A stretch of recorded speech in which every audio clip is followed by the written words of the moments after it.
Përshëndetje miq të dashur, jemi këtu në valët e Radio 1 93.2 MHz. Miq, ne gjithmonë ditën e njëjtë vi me emisionin Libri, tjetri dhe vetja, një emision interesant i konceptuar jo vetëm për lexuesin, por dhe ata që ne i grishim në lexim. Dhe jam çdo ditë e njëjtë me profesorin, kritikun letrar Agim Baçi. Përshëndetje profesor. Përshëndetje, mirë se u gjeta.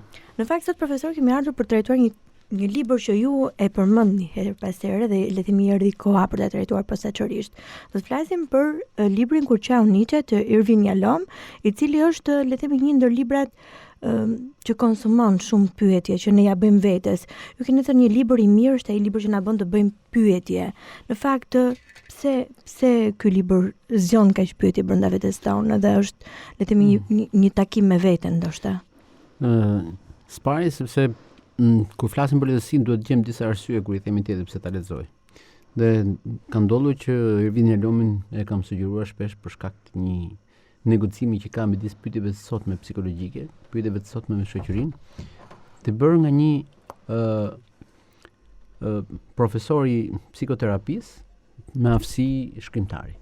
Pra, kemi shansin e madh që dikush që merret dhe ka pacient të ndryshëm në fushën e psikologjisë të bëj pyetje të tilla që të jenë shumë të rëndësishme për ne. Dhe Yalomi arrin duke filluar nga Nicja, nga Schopenhaueri, duke pasur personazhe si Freudi, Breueri, problemi Spinoza, siç është, domethënë, ka libra shumë interesant ku unë ja sugjeroj lexuesve në një moshë të madhe që kanë dëshirë të futen në lehtësi, por të kenë njëkohësisht dhe pyetje të rëndësishme për jetën e tyre, për njerëzit, për gjërat që kanë rreth rrotull. Dhe kjo është shumë e rëndësishme, no? Dhe unë prandaj dhe Kurçau Nicja madje e sugjeroj si një libër për shkak se besoj që tek Nicja i Yalomi ka ndërtuar pyetje të tilla me një figurë edhe të përfolët dhe ka ato që nuk e njohin teorinë e Nicyes, por dinë që Nicja është një figurë shumë interesante, filozofike. Dhe kur themi Kurçau Nicja, do të thotë që ka qartë Nicja kush jeti që nuk pas këtë turp të qash në jetën tënde, domethënë. Profesor, kur duke parë librin edhe duke sikur është një grishje që ne të dalim nga jetët tona dhe të bëjmë një lloj rezumeje se çfarë kemi bërë me jetën tonë dhe çfarë kemi ndërmend të bëjmë me pjesën e mbetur. Pse na jep këtë lloj impakti në fakt që realisht jeta jetohet komplet brenda, domethënë, nuk e di ai elementi i shkëputjes nga jeta jone dhe analizimi. Shiko, ka disa arsye, domethënë lexuesit siç thot Mark Twaini, në një vepër arti marrin atë që kanë brenda vetes. Unë sugjeroj Yalomin duke pas parasysh se është një shkrimtar që jep mundësinë lexuesit të formulojë pyetje që kanë të bëjnë me veten, me tjetrin, me humbjen, me dashurinë, me familjen. Po të kemi parasysh sot në një raport modern ku tjetri është gjithmonë më larg, domethënë. Yalomi vjen si një shërus dhe në personazhet e tij, qoftë edhe tregimet, qoftë edhe përgjithsisht fabulet që ka gjetur, janë të tilla që i sugjerojnë njeriu të shkojë drejt pyetjeve të dura, domethënë se cilat janë hapat tanë për veten tonë. Si mund të shkojmë në drejt vetes? A është shumë i rëndësishëm tjetri në këtë mes? A e shmangim dot fëmijërinë tonë? A e shmangim dot hapat e parë të jetës tonë? A mundemi dot që të bëjmë sikur i kemi lënë më njanë historitë tona të rinisë, të fëmijërisë, të njohjeve të para, të humbjeve të para. Në fakt, Yalom vjen duke i thënë që ka vetëm një zgjidhje. Të shikojmë gjërat në sy dhe të pranojmë ato të cilën edhe ato që kemi mundur ta bëjmë dhe ato që s'kemi mundur ta bëjmë. Dhe ato që është në përputhje me atë filozofinë tonë të jetës dhe me ato që ka qenë kundër, por që nuk do të thotë që është gabim thjesht se ne nuk e arritëm dot, no? Kështu që Yalomi me një stil që e ka përcjellur atë raportin një psikologu ose psikoterapisti, siç është ai për gjithë ato që duan kanë kuriozitet, domethënë Irvin Yalom është kryetari i shoqatës së psikoterapistëve në Amerikë, profesor në Stanford, dhe është në një moshë shumë të madhe, ka kaluar 90-tat, por vijon të jetë shumë aktiv në këtë lloj dhe romanet e tij kanë kaluar tashmë në literatura janë përkthyer në shumë gjuhë të botës, fatmirësisht janë përkthyer edhe ne. Dhe them që është një shkrimtar që e bën lexuesin të mendojë mirë edhe të lidhi fenomenet e rreth vetes me lehtësinë. Janë disa figura të njohura në historinë e psikoanalizës dhe të filozofisë, siç është Breueri, është Freudi dhe Nicja. Pse janë sjellur të tre këto figura pra njëri tjetrit për të bashkëfolur dhe për të bashkëzgjidhur mistere njerëzore? Shiko, për një kuriozitet, domethënë Jalomi thotë që kur qau Nicja ka aty një moment të historisë së tij të tronditjes dashurore, domethënë.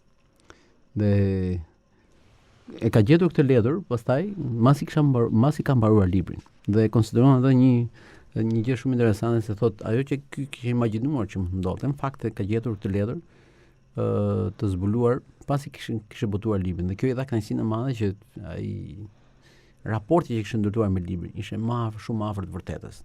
Dhe kur themi Nicja, Freudi, Breueri, kur themi Schopenhauer, kur themi Spinoza, kemi të bëjmë me filozof, po kemi të bëjmë me njerëz. Pra, edhe këto që janë kaq mendje brillante, që i kanë dhënë njerëzimit, që kanë pas idetë të tyre, domethënë dhe kanë sjell teori, të cilat vazhdojmë akoma të shqyrtojmë sot kësaj dite.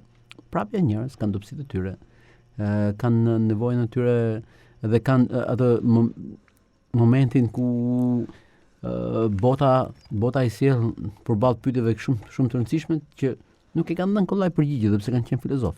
Kështu që është një lloj dore ndaj çdo kujt që ti thotë që shiko, ka pyetje që s'do thotë që lidhen drejt për drejt me profesionin tënd, se duhet të jesh filozof, psikolog, sociolog. Jo, këto pyetje kanë bënë me njeriu në pothuajse në të gjithë hapësirën e tij të kohës dhe të gjuhës dhe traditës, dhe janë pyetje që kanë bënë me njeriu në vetvete dhe janë pyetje thelbësore. Cilët jemi ne? Çfarë dashuria për ne? Kush është tjetri për ne? Sa i rëndësishëm është tjetri për ne? Pra janë gjëra që ne nuk mund t'i shmangim dot, nuk mund t'i lëm dot më njan. Dhe ndaj janë të rëndësishëm dhe duke ardhur përmes tyre personazheve kaq të pranuar, njeriu e lehtëson vetveten, sepse thotë që prit se kur e patur problem të njerëz të tillë me kaq botë, cili jam unë që duhet të ruhem ose duhet të turprohem se kam pyetje të tilla?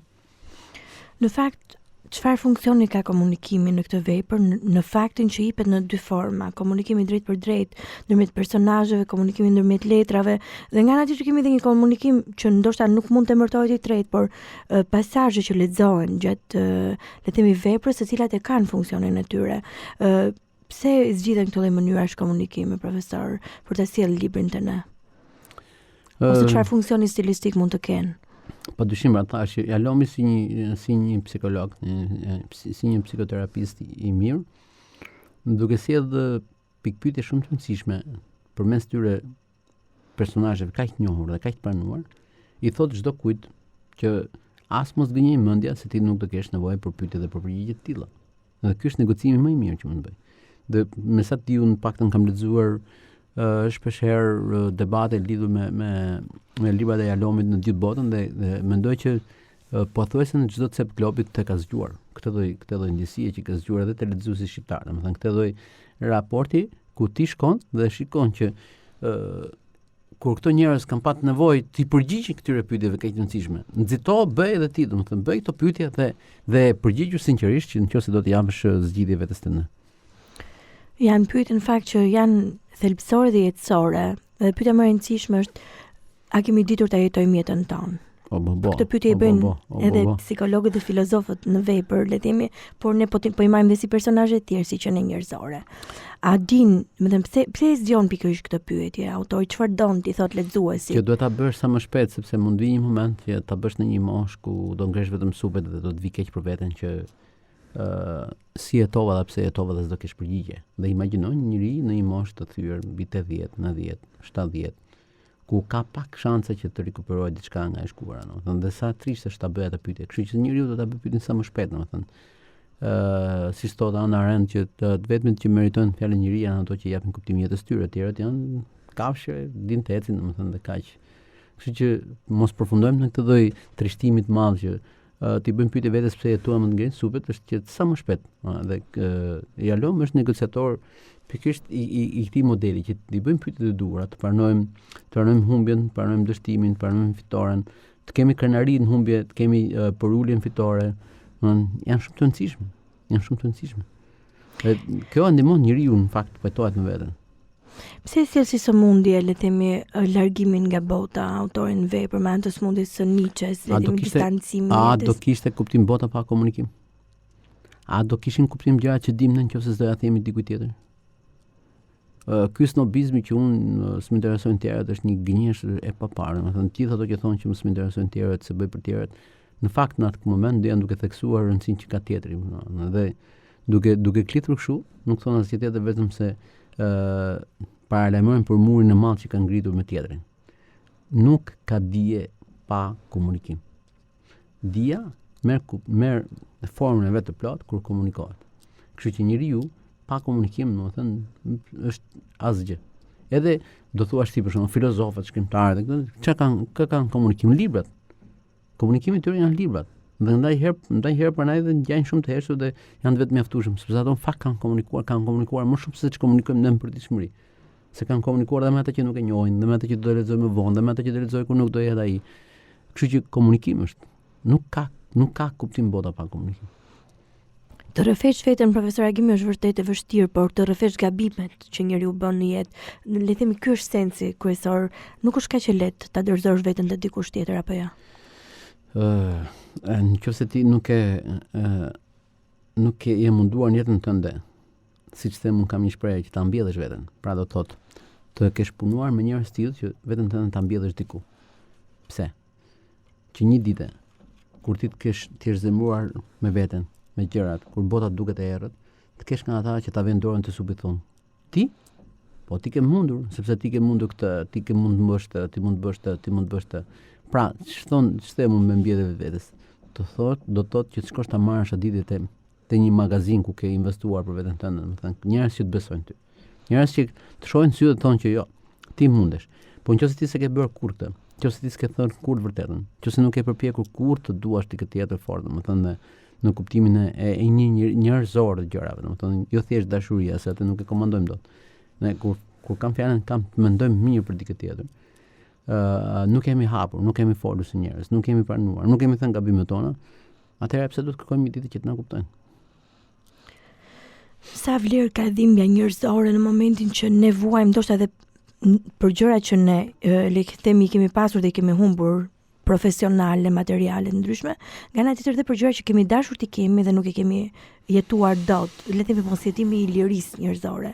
Dhe nga ana tjetër, pse në libër jepet si një lloj ëndre e pajetuar, po që një lloj imazhi se si mund të ishte. Dhe ne kuptojmë që më mirë të pranojmë këtë realitet që kemi dhe ta jetojmë si duhet realitetin se sa të kërkojmë realitete të reja. Të paktën unë këtë mesazh kam marrë. Shiko, bota pa humbjen dhe pa imagjinatën do ishte pa plot.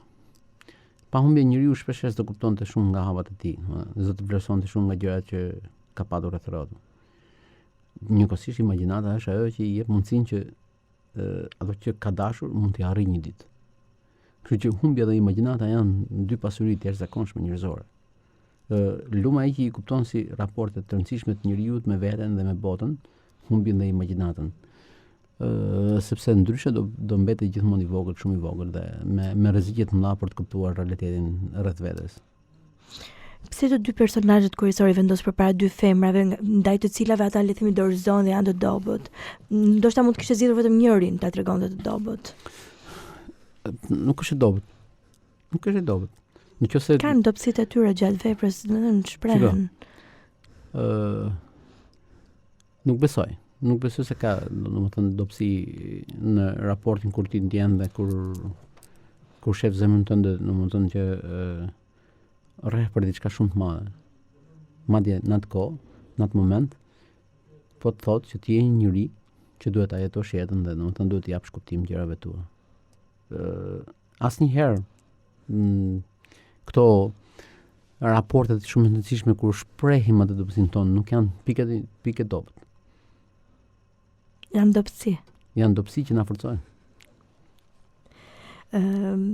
Pse brojëri, le të themi, në një farë mënyrë, profesor, përpiqet të kërkojë një jetë të re, nga ana tjetër stepet në mënyrë shumë të fuqishme, mënyrat e reagimit të tij kur është me veten dhe me këta miq ai filloi të dorëzojë dal nga dal. Jipen aq të fuqishme si segmente, sepqë gati ne mendojmë sikur jemi në një dhomë psikoterapie ku po zhvillohet një seancë, ne kemi sikur shkëputemi nga pjesa e romanit. Ky është stili mirë i Alomit që na futën në një gjendje të tillë, domethënë, por po të kemi parasysh që Broer do është në një moment e ka të vështirë ta besoj dobësinë e njeriu përballë, sepse mendon që është një njeri që nuk dorëzohet kollaj ose nuk është i dobët.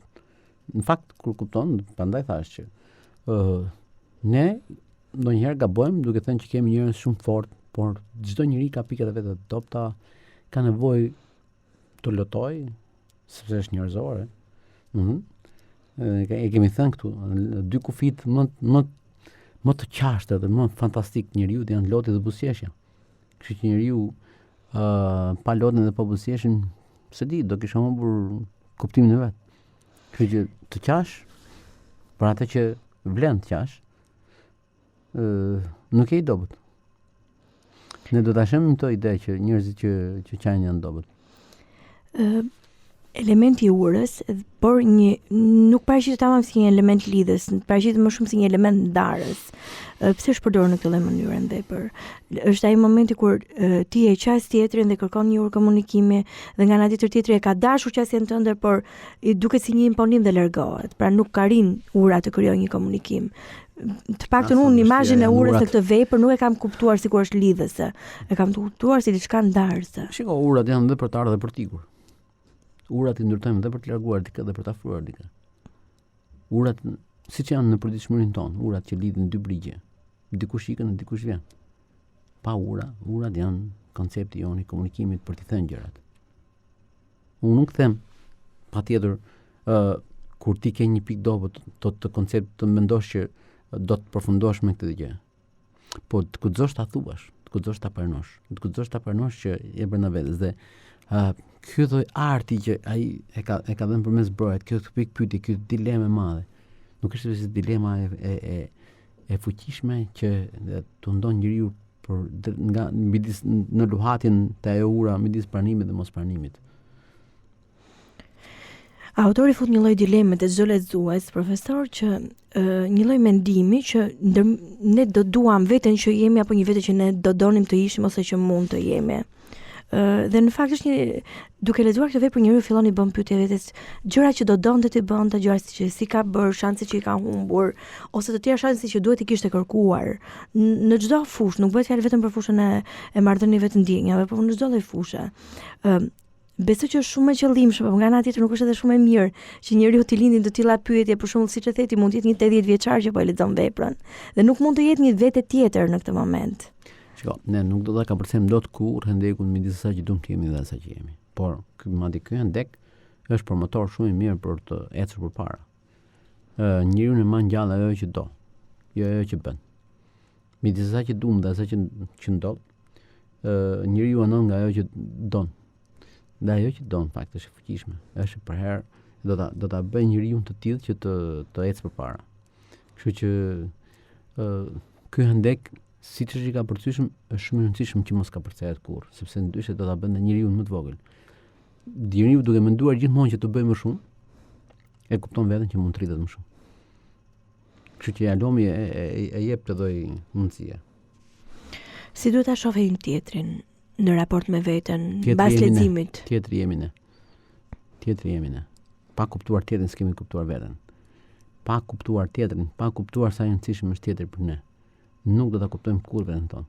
Ja kam shkruar edhe Libri në fakt në letër, nga letrat që i bëj ditë e parë të shkollës, ja kam bërë qartë tjetri e ti biri.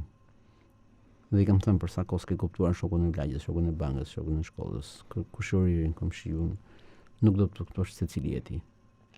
Sepse ne nuk jemi Robinson Crusoe, ne nuk rritemi në pyll. Ne marrim kuptime të tjerët. Robinson Crusoe kur sa ishte vetëm mësua, s'kishte problem fare, kishte çdo gjë në rregull.